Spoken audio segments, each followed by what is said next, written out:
India alliance का expiry date होगा, ये चुनाव तुष्टीकरण और संतुष्टीकरण के बीच होने वाला है। अरे प्रधानमंत्री जी सब जान रहे हैं कि उनका जाना तय है इस बार। और इस बार जो है बिहार की जनता यानी पूरे देश की जनता जो है इस बार तानाशाही सरकार को हटाना चाह रही है। और जो कल का जो चुनाव हुआ, जो कल के तीसरा चरण का, उसमें हम लोग जो है बहुत ही अच्छे पोजीशन पे हैं। जो लोग चुनाव से पहले कुछ समझते थे, अब सब लोग जो है धीरे धीरे उंगली चबाने का काम कर रहे हैं।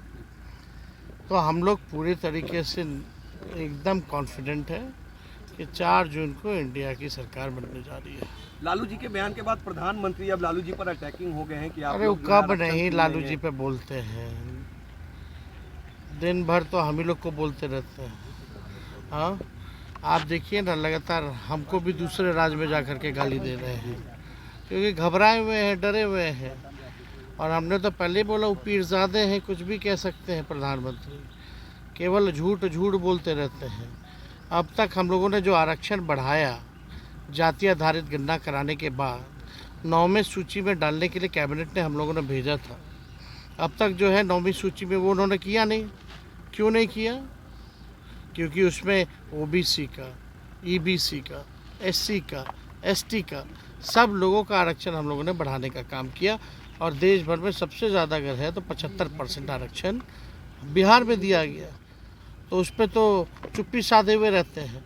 और यही जब जाति आधारित गणना हम लोग करा रहे थे तो सॉलिसिटर जनरल को खड़ा करके उसका सुप्रीम कोर्ट में विरोध करा रहे थे।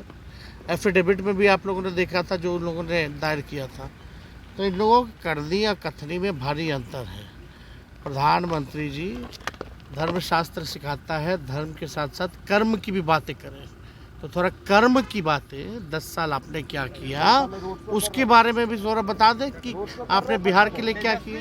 लालू जी कभी मुस्लिम आरक्षण की बात करते हैं, कभी कहते हैं सामाजिक आधार पर दिया जाना चाहिए। आखिर राजद का स्टैंड क्या अरे है भैया, आप लोगों को समझ में ही नहीं आता है। एक बार ये जो भी पिछड़ापन सामाजिक तौर पे जो भी जातियां थी, चाहे किसी भी धर्म की, सबको आरक्षण जो है कर्पूरी ठाकुर जी ने पहले से ही दिया हुआ है, उसमें अलग क्या है।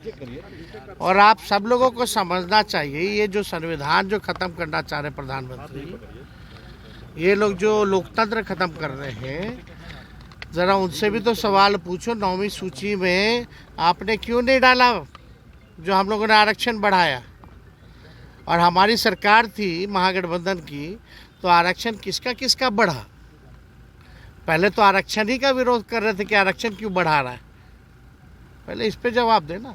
चलिए, मोदी जी के रोड शो से क्या होगा? नौकरी के एजेंडे में रोड पे ले आया प्रधानमंत्री जी को। माइक है तो पूछिएगा कि भैया यूनिवर्सिटी को अब तक केंद्रीय यूनिवर्सिटी का दर्जा क्यों नहीं दिए। चलिए।